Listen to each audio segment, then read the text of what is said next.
राम राम भाई सबको। Future perfect tense सीखेंगे आज। पैटर्न से शुरू करते हैं हम। सब्जेक्ट, उसके बाद विल या शैल हेल्पिंग वर्ब्स और उसके साथ एक सपोर्टिंग वर्ड भी आएगा भाई, हैव। परफेक्ट है तो मैन वर्ब की तीसरी फॉर्म, उसके बाद ऑब्जेक्ट और इनके बाद जो वर्ड्स होंगे वो हम लिखेंगे ऑब्जेक्ट के बाद। विल शैल जो हेल्पिंग वर्ब्स हैं उनके बारे में हम सीख चुके हैं कि आई और वी जो कि क्या होते हैं, फर्स्ट पर्सन होते हैं भाई, आई और वी। ये सेंटेंस में हो तब हमने हेल्पिंग वर्ब यूज करनी है शैल, और इनके अलावा अगर कोई भी सब्जेक्ट आ जाए उनके साथ हम हेल्पिंग वर्ब यूज करेंगे विल। अब हम सीखेंगे कि इस पैटर्न या टेंस का यूज जो है वो कब करना है हमने, कौन से ऐसे सेंटेंसेज होंगे जिनको हम इस पैटर्न का यूज करते हुए इंग्लिश में ट्रांसलेट करेंगे। तो कब यूज करते हैं इस पैटर्न का? It is used for an action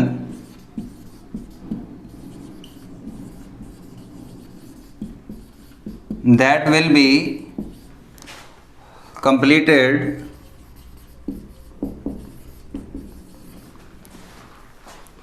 at some time, at some time or before an action in future। यानी इसका यूज करेंगे भी फ्यूचर के अंदर कोई कार्य कंप्लीट होगा उसके लिए,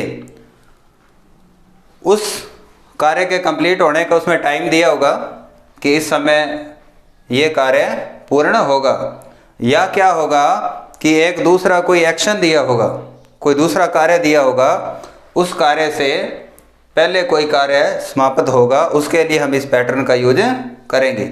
जैसा कि हमने पास्ट परफेक्ट में भी देखा था, उसमें भी दो कार्य दिए थे। एक कार्य पहले समाप्त हुआ, उसके लिए हमने पास्ट परफेक्ट टेंस का जो पैटर्न था उसका यूज किया था, हेड और थर्ड फॉर्म का।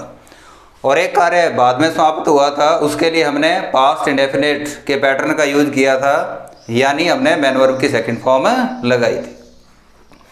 वैसे ही इस टेंस में भी क्या होंगे, दो क्लॉज होंगे। या तो क्या होगा, टाइम दिया होगा कोई भी तब तक ये कार्य हो जाएगा, या क्या होगा कोई दूसरा एक्शन दिया होगा, दूसरा कोई कार्य बताया होगा कि उस कार्य के पूरे होने से पहले ये कार्य हो चुका होगा। तो ऐसे जो कार्य होंगे जिनको हम लिखेंगे भी ये कार्य हो चुका होगा, उसके लिए हम इस पैटर्न का यूज करेंगे, फ्यूचर परफेक्ट के पैटर्न का यूज। 3 नंबर पे हम सीखते हैं सेंटेंस के बारे में कि किस प्रकार से सेंटेंस जो है उसको हमने ट्रांसलेट करना है हिंदी से इंग्लिश में, और किस प्रकार से उनके हमने नेगेटिव इंटेरोगेटिव और नेगेटिव इंटेरोगेटिव सेंटेंसेज बनाने हैं। एफर्मेटिव या पॉजिटिव सेंटेंसेज बनाते हैं हम सबसे पहले। कौन से बनाते हैं? एफर्मेटिव या पॉजिटिव, उनको बोलते हैं सकारात्मक वाक्य। वो कैसे बनते हैं इस पैटर्न का यूज करते हुए? सबसे पहले हमने क्या लिखना है भाई, सब्जेक्ट हमारा जो कि क्या होता है, किस कार्य को करने वाला होता है। और सब्जेक्ट किससे बनता है? नाउन या प्रोनाउन से, यानी कोई वस्तु होती है या कोई व्यक्ति होता है जिसके बारे में हम कुछ कहते हैं। सबसे पहले हम कोई वस्तु या कोई व्यक्ति लिखते हैं। 2 चीज़ें जरूरी हैं सेंटेंस के अंदर, कि हमारे पास कोई व्यक्ति या कोई वस्तु होनी चाहिए, और दूसरा क्या होना चाहिए, वो बात जो हम उसके बारे में कहना चाहते हैं। 2 चीज़ें हैं सेंटेंस के अंदर, बहुत इंपॉर्टेंट हैं। क्या क्या चीज़ें होती हैं भाई? सब्जेक्ट होना चाहिए, यानी कोई न कोई नाउन होना चाहिए हमारे पास, या कोई प्रोनाउन होना चाहिए। प्रोनाउन कौन से शब्द होते हैं जो नाउन के स्थान पे काम आते हैं, वो सब्जेक्ट होगा। उसके बाद क्या लिखेंगे हम, उसके बारे में कुछ ना कुछ कहेंगे, वो सब्जेक्ट के अलावा जो होगा वो। तो हमने सबसे पहले हमारा सब्जेक्ट लिखना है, उसके बाद हम लगाएंगे हेल्पिंग वर्ब विल या शैल। आई और बी सब्जेक्ट हैं तब हेल्पिंग वर्ब लिखेंगे शैल, और इनके अलावा अगर कोई सब्जेक्ट है तब हम लिखेंगे विल। उसके बाद हैव है, ये तो लिखना ही है, चाहे विल लिखें चाहे शैल लिखें, हैव आएगा। उसके बाद मैन वर्ब की थर्ड फॉर्म, परफेक्ट जितने भी टेंसेज हैं उसमें मैन वर्ब की थर्ड फॉर्म का यूज हम करते हैं। प्रेजेंट इंडेफिनिट में हैज हैव था, उसके साथ थर्ड फॉर्म का यूज किया था। पास्ट जो टेंस था, पास्ट परफेक्ट, उसमें हमने हेल्पिंग वर्ब लगाई थी हैड, और उसके साथ मैन वर्ब की तीसरी फॉर्म का यूज किया था। अब फ्यूचर परफेक्ट है, उसमें हम विल शैल लगाएंगे, और उसके साथ हैव वर्ड है वो भी लिखना है, और उसके साथ मैन वर्ब की तीसरे फॉर्म का भी यूज हम करेंगे। तो यहाँ पे एक चीज़ बहुत इम्पॉर्टेंट आपको मैं बता रहा हूँ, ध्यान से सुनना भी। नेगेटिव जो सेंटेंसेज हैं उनको बनाने के लिए क्या बताया आपको कि हेल्पिंग वर्ब जो है उसके बाद आपने नॉट लगाना है। अब हेल्पिंग वर्ब में कोई एक वर्ड हो तब तो आप क्या करोगे, उस एक वर्ड के बाद नॉट लगा दोगे तो सेंटेंस बन जाएगा नेगेटिव। लेकिन यहाँ पे कितने वर्ड हैं, 2 वर्ड। कोई भी स्टेटमेंट है या सेंटेंस है ना, उसमें वर्ब जो हम लिखते हैं, क्या लिखते हैं, वर्ब भी। कोई भी, ये एक एक्स्ट्रा बात है, ध्यान से सुनना इसको। वर्ब है किसी भी टेंस में है, चाहे वर्ब, उसको हम क्या करते हैं, लिखते हैं। तो उस वर्ब को लिखने के लिए कम से कम वो वर्ब जो होगी वो कितने शब्दों में हो सकती है, कम से कम एक शब्द में वर्ब है उसको हम लिख सकते हैं। और ज़्यादा से ज़्यादा कितने शब्दों में लिख सकेंगे हम वर्ब को, 4 शब्दों में लिख सकेंगे। कितने शब्दों में, 4 शब्दों में। अब एक शब्द में वर्ब को कब लिखते हैं हम, जब मैन वर्ब होती है वो। प्रेजेंट इंडेफिनिट टेंस में हम क्या लिखते हैं, पैटर्न में ऐसे लिखा हुआ है, सब्जेक्ट मैन वर्ब की फर्स्ट फॉर्म, यहाँ मैन वर्ब लिखते हैं सीधा, कोई हेल्पिंग वर्ब उसके अंदर नहीं होती, और उसके बाद ऑब्जेक्ट लिखते हैं अगर कोई है तो वहाँ पे हम मैन वर्ब जो है उसको कितने शब्दों में लिखते हैं, मैन वर्ब को लिखते हैं हम एक शब्द में। कितने शब्दों में लिखते हैं, एक शब्द में लिखते हैं।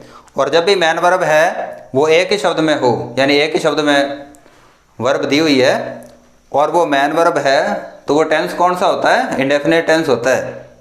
मैन वर्ब की फर्स्ट फॉर्म है, या उसके साथ सब्जेक्ट सिंगुलर होगा तो क्या लगा होगा, एस या एस लगा होगा, तो वो टेंस कौन सा है, प्रेजेंट इंडेफिनिट। अगर मैन वर्ब की सेकंड फॉर्म दी हुई है तो भी वर्ब कितने शब्दों में होती है, एक ही शब्द में होती है, तो वो टेंस कौन सा होता है, पास्ट इंडेफिनिट। कई पैटर्न ऐसे थे जिसमें हमने 2 शब्दों में भी वर्ब को देखा, जैसे प्रेजेंट कंटिन्यूज में इज, एम, आर, उसमें से एक हेल्पिंग वर्ब लगाते थे और बाद में क्या करते थे, मैन वर्ब की फर्स्ट फॉर्म के साथ आईएनजी लिखते थे। तो वहाँ पे क्या था, एक हेल्पिंग वर्ब थी। इंडेफिनेट जो टेंसेज हैं उसके एफर्मेटिव या पॉजिटिव सेंटेंस बनाने के लिए हम हेल्पिंग वर्ब नहीं लिखते। हेल्पिंग वर्ब की संख्या होती है 0 और मैन वर्ब कितनी होती है, 1। और कुछ टेंसेज ऐसे होते हैं जिसमें हेल्पिंग वर्ब भी 1 लिखी होती है और 1 हम लिखते हैं मैन वर्ब, तो संख्या कितनी होगी टोटल, भाई 2 होगी। इंडेफिनेट में तो संख्या कितनी होती है, 1 ही, क्योंकि मैन वर्ब भी लिखते हैं एफर्मेटिव या पॉजिटिव सेंटेंसेज में। और कुछ टेंसेज ऐसे हैं जिसमें 1 हेल्पिंग वर्ब होती है और 1 मैन वर्ब होती है, वहाँ संख्या कितनी हो जाती है, 2 हो जाती है। अब इस टेंस में देखो हेल्पिंग वर्ब है विल शैल, और उसके बाद एक वर्ड और आया हुआ है हैव, उसके बाद मैन वर्ब है हमारे पास।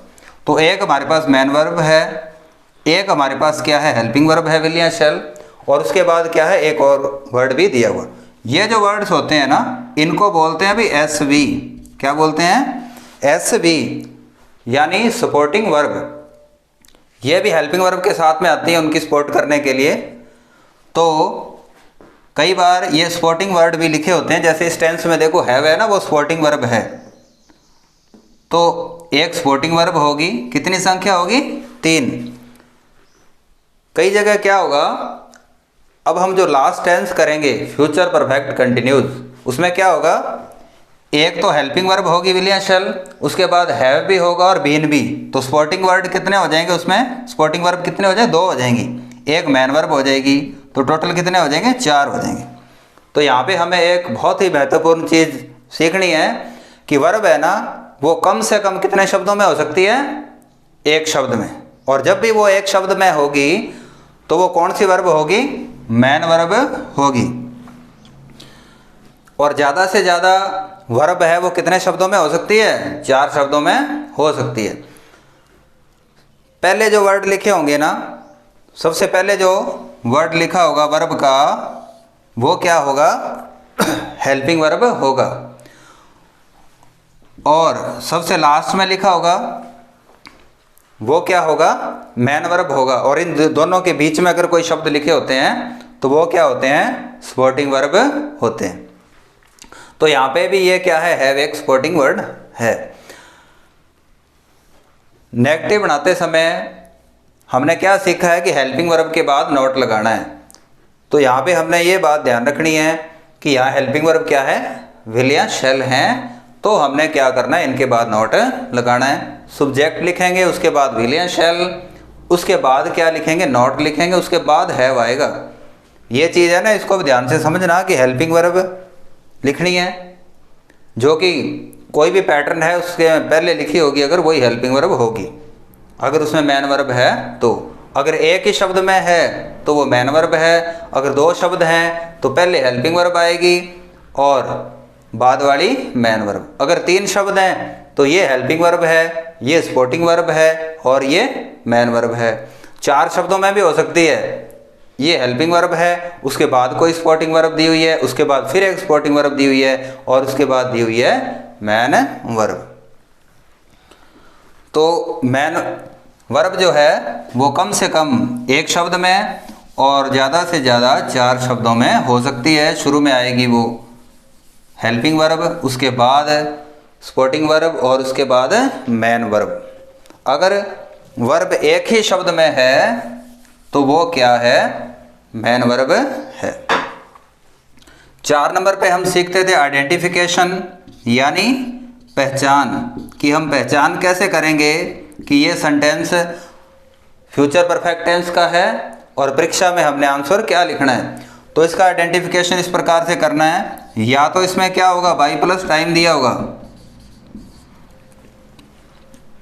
टाइम कोई भी डे हो सकता है, जैसे संडे, मंडे, ट्यूसडे, इस प्रकार से कोई डे हो सकता है।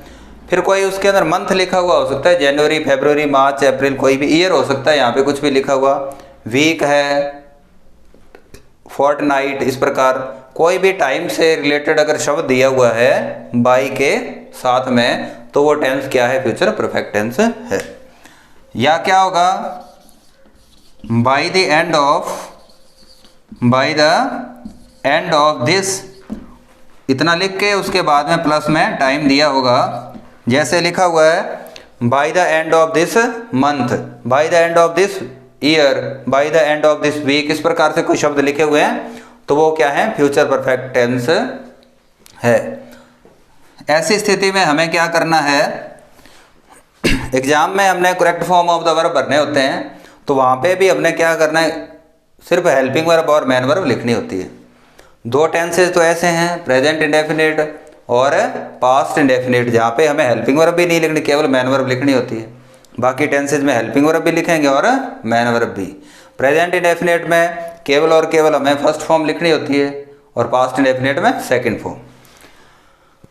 इस टेंस में क्या करना होगा, वर्ब जितने भी है वो सारे लिखने हैं। विल शैल है, उसमें से एक हेल्पिंग वर्ब आएगी, उसके बाद क्या लिखना है, हमने हैव लिखना है, और ब्रैकेट में जो फर्स्ट फॉर्म दी होगी उसकी लिखेंगे हम तीसरी फॉर्म। तो इनमें से कोई शब्द आ जाए, बाई के बाद टाइम दिया हो, या ऐसे लिखा हो by the end of this, उसके बाद टाइम दिया हो, तो हमें क्या करना है, correct form of the verb कैसे भरनी है, विल या शैल में से एक वर्ड लिखेंगे। आई और वी हमारे सब्जेक्ट हैं, तब लिखेंगे हम शैल, अन्यथा कोई दूसरा सब्जेक्ट है तब हम क्या लिखेंगे, विल। और उसके बाद क्या करना है, हैव लिखना है, और उसके बाद मैन वर्ब की लिखनी है तीसरी फॉर्म। इस वीडियो के अंत में मैं 5 सेंटेंस आपको दूंगा प्रैक्टिस एक्सरसाइज के लिए जो कि आपको करने हैं। एक चीज़ तो इसमें ये है भी आपको बाई प्लस टाइम का ध्यान रखना है और by the end of this और उसके बाद टाइम दिया उसका ध्यान रखना है। दूसरी चीज़ इसमें यह भी है, जैसा कि हमने पास्ट परफेक्ट टेंस में भी देखा था कि उसमें एक बड़ा सेंटेंस दिया हुआ था और उस सेंटेंस में थे दो क्लॉज, और एक क्लॉज के अंदर जो कार्य था वो पहले समाप्त हो गया और दूसरे का बाद में समाप्त हुआ। उसी प्रकार से इसमें भी क्या होगा, सेंटेंसेस इस प्रकार के होते हैं कि उनमें दो क्लॉज होते हैं। जैसे एग्जांपल के लिए हम देखते हैं, my mother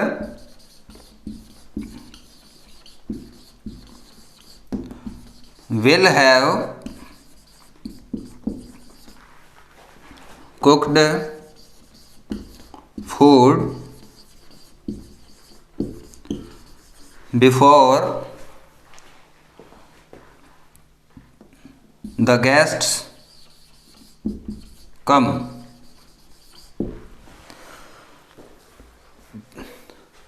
my mother will have cooked food. एक तो क्लॉज इसमें ये है, सब्जेक्ट दिया हुआ है, हेल्पिंग वर्ब, सपोर्टिंग वर्ब और मेन वर्ब की थर्ड फॉर्म। तो इस क्लॉज के अंदर कौन सा टेंस है, फ्यूचर परफेक्ट टेंस। ये कंजंक्शन है, बिफोर कंजंक्शन से ये दोनों क्लॉज जुड़े हुए हैं।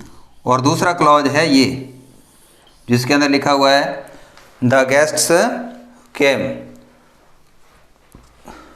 तो ऐसा कार्य जो पहले समाप्त हो जाएगा उसमें फ्यूचर परफेक्ट, और जो कार्य बाद में समाप्त होगा उसमें आएगा प्रेजेंट इंडेफिनिट।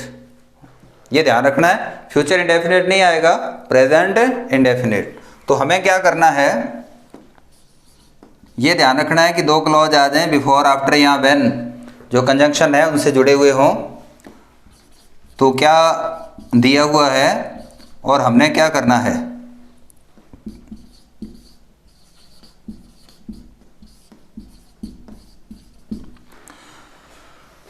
दो क्लॉज हैं सेंटेंस के अंदर। अगर वहाँ पे विल शैल हैव और वर्ब की थर्ड फॉर्म पहले से लिखी हुई है, तो हमने क्या लिखना है, हमने आगे वाले क्लॉज में केवल मैन वर्ब की फर्स्ट फॉर्म लिखनी है, और सब्जेक्ट हमारा अगर सिंगुलर है तो हमने एस या एस लगाना है। ये बात हम प्रेजेंट इंडेफिनिट में सीख चुके हैं। सब्जेक्ट लिखा, विल, सपोर्टिंग वर्ड लिखा, हैव और थर्ड फॉर्म लिखी, कंजंक्शन लगाया बीच में, उसके बाद ये प्रेजेंट इंडेफिनिट है। द गेस्ट्स कम, यहाँ पे ऐसे एस क्यों नहीं लगा, क्योंकि गेस्ट्स जो वर्ड है वो क्या है, प्लूरल है, इसलिए ऐसे एस कब लगाएंगे, जब हमारा सब्जेक्ट सिंगुलर होगा तब। विल शैल हैव और थर्ड फॉर्म दी हुई है, तब अपने क्या करना है, मैन वर्ब की फर्स्ट फॉर्म लिखनी है, और सब्जेक्ट हमारा सिंगुलर है तो ऐसे एस लगाएंगे। अगर एक क्लॉज में पहले से ही उसने मैन वर्ब की फर्स्ट फॉर्म या ऐसे एस लिखा हुआ है तो हमें क्या करना है,